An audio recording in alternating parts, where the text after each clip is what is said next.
$20,000. That is how much one person lost on a used Tesla because of a single line in the VIN that he never checked. But that is not even the scariest part. I have 7 things you need to look at before you hand anybody money for a used Tesla, and any one of them could cost you more than the down payment. Number 1. The battery pack lottery. Not all Tesla battery packs are the same, and if you are looking at a 2015 to 2017 Model S or Model X with a 90 kilowatt-hour pack, you need to stop and pay attention. Tesla squeezed extra energy density into the 90 pack by adding silicon to the battery cell chemistry. The problem is silicon degrades faster, way faster than anybody expected.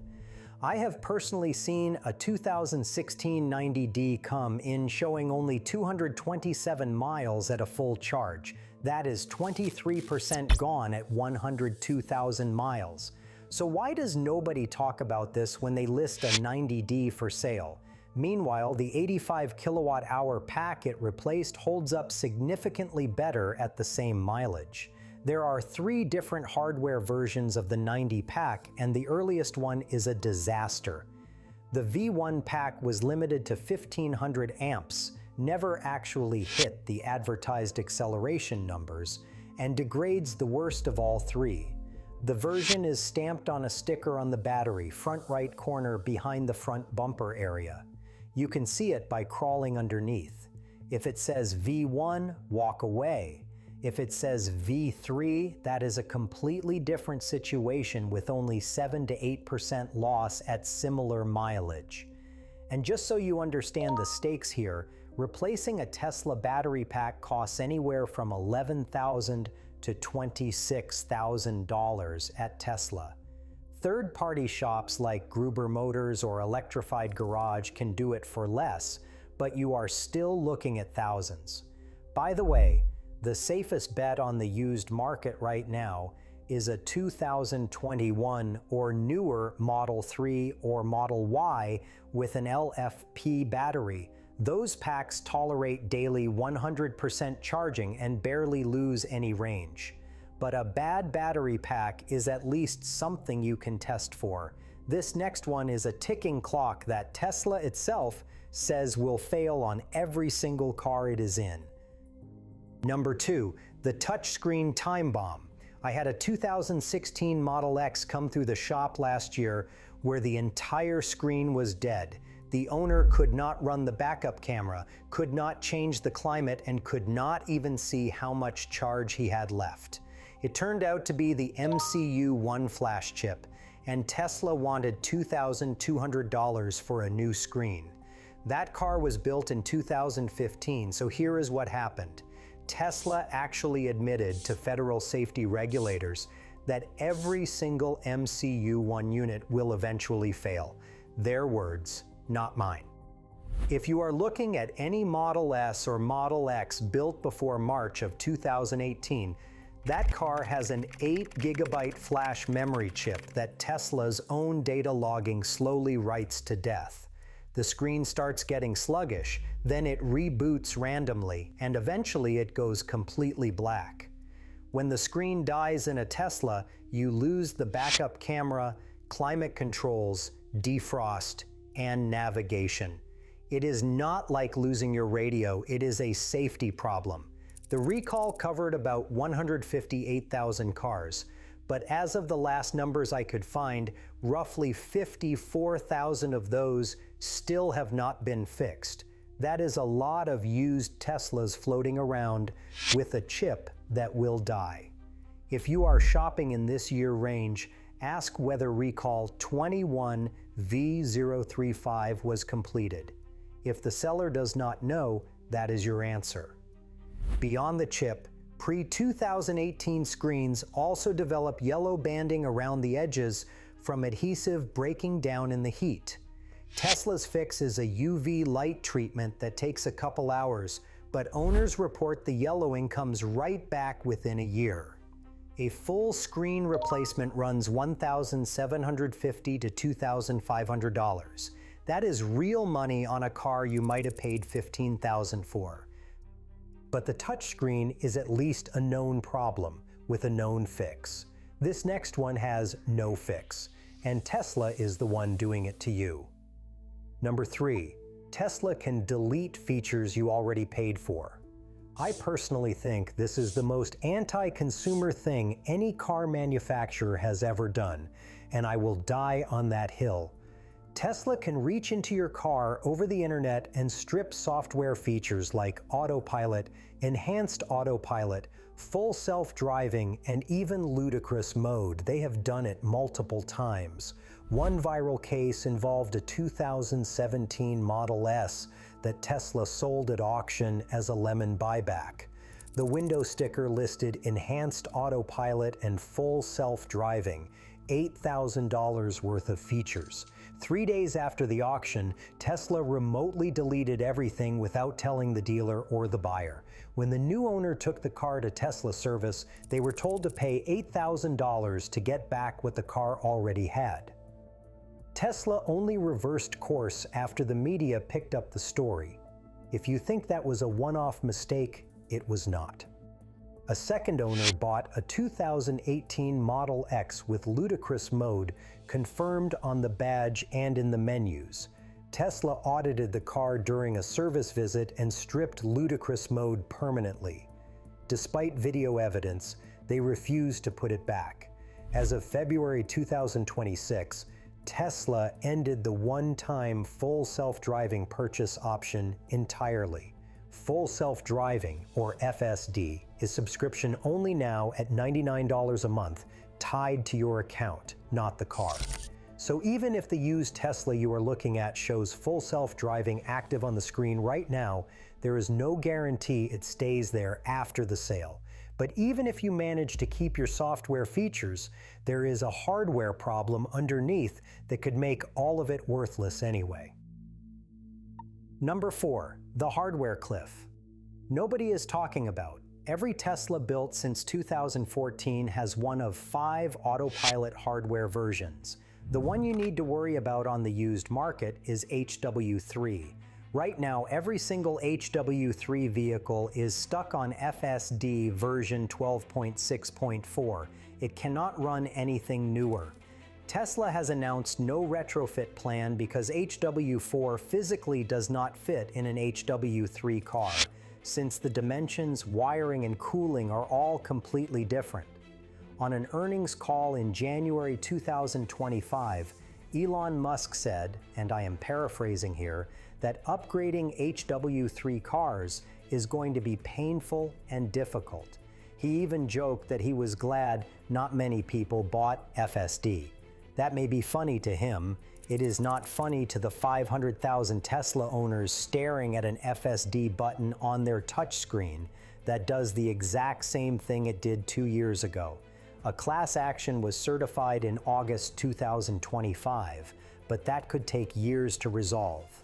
If you are buying used and the seller is charging a premium because the car has FSD, check the hardware version first.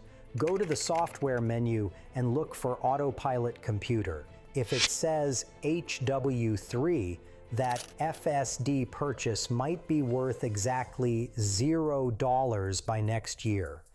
HW4 is the only version with a clear path forward, and you can spot it from the outside because the cameras have a reddish tint to the lenses. If you are finding this useful, hit subscribe so you do not miss the next one. I have a lot more Tesla content coming. Number 5. The factory matters more than the model year. I have been saying this for a while now, and people keep ignoring it. The 11th character of a Tesla 5IN tells you which factory built the car, and the quality gap between factories is enormous. Bloomberg actually surveyed about 5,000 Model 3 owners, and during the third quarter of 2018, the Fremont factory was averaging 80 issues per 100 cars. February of 2019 hit 101 issues per 100 cars. That means the average car had more than one problem at delivery. But here is what separates a smart used Tesla buyer from everybody else. The letter C in position 11 means Shanghai, and those builds are consistently the best, with precise panel fitment, clean paint, and doors that close with a satisfying click. The letter B or G means Berlin, which runs a state-of-the-art paint facility and produces some of the cleanest builds in the entire Tesla lineup. The letter F means Fremont, which is improved but still rolls out inconsistent results depending on the production week. The letter A means Austin, which gets the most complaints about paint quality. When you are looking at a used Tesla online, grab the VIN before you even schedule a test drive. The 7th digit of the VIN tells you the battery chemistry. An E indicates a nickel-based pack, like the ones in the Model S and the Model X. An F indicates an LFP pack, like the ones in the newer standard range Model 3. The model year is coded in the 10th digit.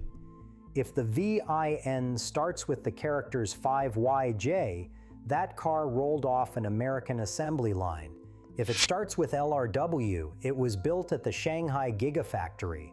Are you really not going to check any of that before spending $30,000?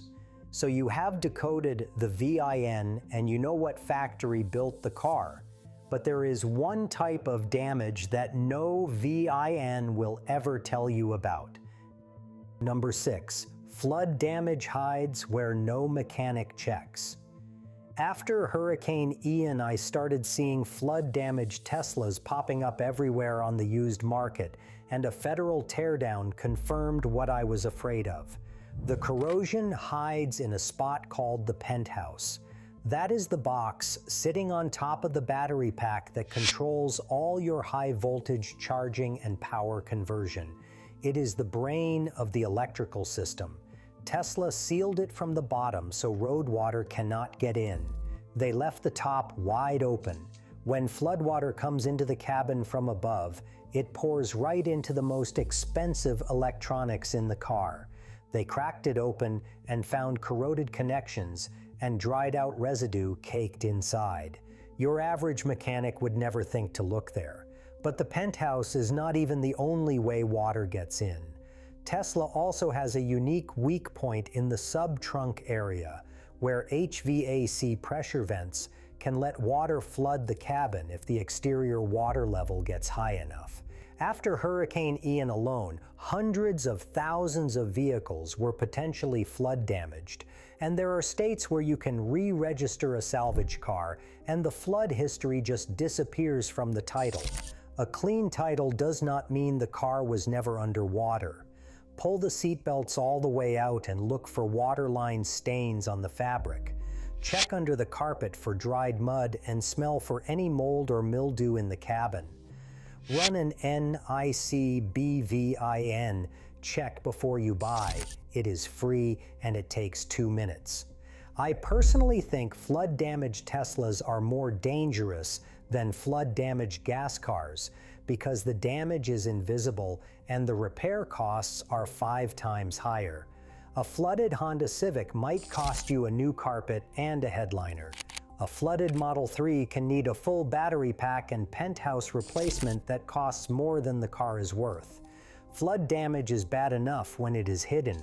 This last one is worse because Tesla is the one doing the damage and they are doing it on purpose. Number 7, the salvage title trap. This is the one that can ruin your entire ownership experience permanently. Since February of 2020, Tesla remotely disables supercharging and all third-party direct current fast charging on every vehicle that has ever carried a salvage title. I do not just mean Tesla superchargers. They also block CCS adapters, Electrify America, EVgo, everything. Your car can only level 2 charging at home. They also void the warranty, refuse service, and can strip FSD and Autopilot. I actually talked to a guy at a swap meet who did the same thing. He bought a lightly dinged Model 3 at auction, fixed it up beautifully, and drove it for 3 weeks with no issues. Then one morning the supercharger network just vanished from his screen. Another owner rebuilt a Salvage Model S with minor cosmetic damage. The car worked perfectly for weeks, received software updates, and even got supercharged on a road trip. Then Tesla flagged the VIN. 6 hours into a family trip with kids in the back seat, the supercharger locations disappeared from the navigation screen and the car would not charge. Tesla wanted over $10,000 to recertify. Can you imagine being stranded 6 hours from home with your kids because a car company flipped a switch? Even after paying about $2,000 for recertification, some owners report the fast charging gets disabled again months later with no refund. And here is the part that should scare you. Tesla scrapes auction databases and can identify former salvage vehicles even after a title has been washed clean. A dealer in New York bought a 2023 Model S Plaid from Tesla Corporate with a clean title, and Tesla still classified it as unsupported and refused to sell him parts. If the price on a used Tesla looks too good to be true, it probably carried a salvage title at some point. No discount is worth losing the ability to fast charge. Look, I'm not trying to talk you out of buying a used Tesla. When you get the right one, it is an incredible car. But the bottom line is this: a used Tesla is not like a used Camry where you kick the bumper and check the oil. Every single thing that matters is hidden in software, in the VIN, or in a policy document on Tesla's website. If you do not do the homework before you buy, nobody is going to bail you out after. And once you have found the right used Tesla, you need to know what ownership actually costs, because there is one expense in the first year that catches almost every new Tesla owner off guard, and it is not cheap. I made another video breaking down 7 hidden expenses Tesla will not tell you about, and that one is right here.